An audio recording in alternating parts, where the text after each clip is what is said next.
సంగారెడ్డి జిల్లాలో లంచం డిమాండ్ చేసిన టికెట్ ఇన్స్పెక్టర్ పై కండక్టర్ చెప్పుతో దాడి చేసిన ఘటనను ఆర్టీసీ ఉన్నతాధికారులు సీరియస్ గా తీసుకున్నారు. టికెట్ ఇన్స్పెక్టర్ పై దాడి చేసిన కండక్టర్ పై కఠిన చర్యలు తీసుకోవాలని అన్నారు. ఆర్టీసీ ఎండీ క్రిమినల్ కేసు పెట్టాలని ఆదేశించారు.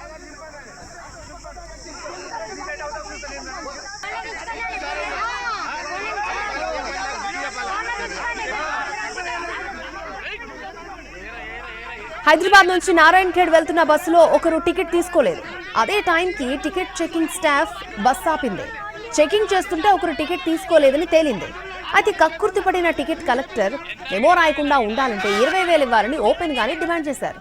అది విన్న ప్రయాణికులు ఒక్కసారిగా ఎగబడ్డారు. ఎందుకు ఇవ్వాలి లంచమని కండక్టర్ కి మద్దతుగా నిలిచారు. దాంతో వాగ్వాదం చెలరేగింది.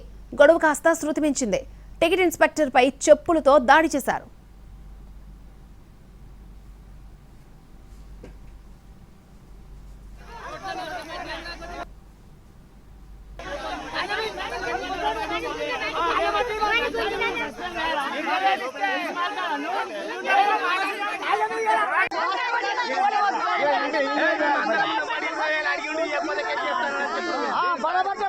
ఇప్పుడే రాదండి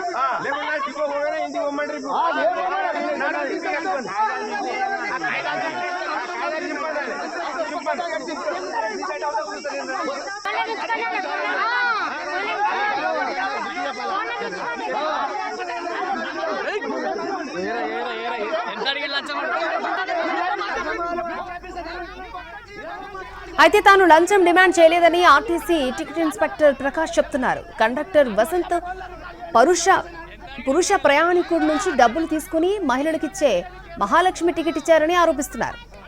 ఈ విషయంపై మెమో జారీ చేస్తామని చెప్పడంతో తాను లంచం డిమాండ్ చేసినట్టుగా ప్రచారం చేశాడని చెప్తున్నారు టికెట్ ఇన్స్పెక్టర్. ప్రయాణికులను రెచ్చగొట్టి తనపై దాడి చేయించాడని కండక్టర్ వసంత్పై రాయ్కోట్ పోలీస్ స్టేషన్లో ఫిర్యాదు చేశారు.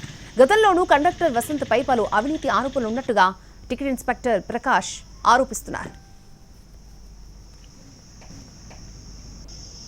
అంటే మేము డ్యూటీలో భాగంగా ఉదయం 6 గంటలకు బయలుదేరి రూట్ పరంగా వస్తున్నాం కట్పాటి చరుస్తు దగ్గర హైదరాబాద్కి వస్తున్నాం. కంకోలు హైదరాబాద్ నారాయణఖేడ్ బస్సును తనిఖీ చేసినప్పుడు కండక్టర్ గారు ఒక మేల్ ప్యాసింజర్ అంటే కదా సార్ మొగాయనకి ఇచ్చే టికెట్ 0 టికెట్ ఇచ్చి ఎంహెచ్ఎల్ టికెట్ ఇచ్చి ఇవ్వబడింది.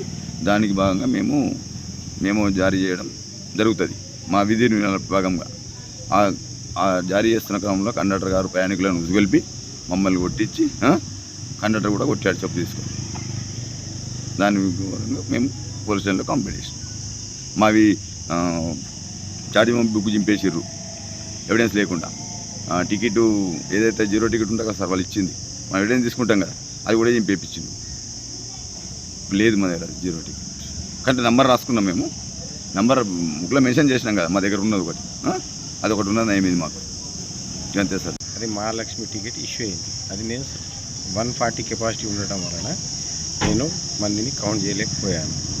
అయినా వాళ్ళు మళ్ళీ ప్యాసింజర్ ఎక్కుతా ఉంటే సార్ వద్దు, నా కడుపు మీద కొట్టకండి, నన్ను సస్పెండ్ చేస్తారు, ఫర్దర్ సర్వీస్ చేస్తారు, వద్దని చెప్పిన సార్. నేను కాలు పట్టుకున్న వినకుండా ప్యాసింజర్ ఏమో అందరూ అబ్జర్వేషన్ చేస్తున్నాను. నేను కాలు పట్టింది అబ్జర్వేషన్ చేసుకుంటే ఇక నాకు కోపం వచ్చింది. అంటే నా అందరు నాకే నాకు ఏదైనా సస్పెండ్ చేస్తారని ఆవేశంలో నేను కొంచెం మాట జారి చేసుకున్నాను. వద్దు సార్ బతిలాడిన కాలు పట్టుకున్నాం బస్ వద్దు అన్న వినలేదు. నేనేం చేసిన అంటే వద్దు సార్, ప్యాసింజర్ అందరు గమనిస్తున్నాను, ప్యాసింజర్ నేను ఎవరికి ఏం చెప్పలేను, నేను వాళ్ళు నన్ను చూసి నా బాధను చూసి వాళ్ళు ఇది రియాక్ట్ అయ్యారు. అది మహాలక్ష్మి టికెట్ ఇష్యూ అయింది. అది నేను 140 కెపాసిటీ ఉండటం వలన నేను మందిని కౌంట్ చేయలేకపోయాను. అయినా వాళ్ళు మళ్ళీ ప్యాసింజర్ ఎక్కుతా ఉంటే సార్ వద్దు, నా కడుపు మీద కొట్టకండి, నన్ను సస్పెండ్ చేస్తారు, ఫర్దర్ సర్వీస్ చేస్తారు, వద్దని చెప్పిన సార్. నేను కాలు పట్టుకున్న వినకుండా ప్యాసింజర్ ఏమో అందరూ అబ్జర్వేషన్ చేస్తున్నాను. నేను కాలు పట్టింది అబ్జర్వేషన్ చేసుకుంటే ఇక నాకు కోపం వచ్చింది. అంటే నా అందరు నాకే నాకు ఏదైనా సస్పెండ్ చేస్తారని ఆవేశంలో నేను కొంచెం మాట జారి చేసుకున్నాను. వద్దు సార్ బతిలాడిన కాలు పట్టుకున్నాం బస్ వద్దు అన్న వినలేదు. నేనేం చేసిన అంటే వద్దు సార్,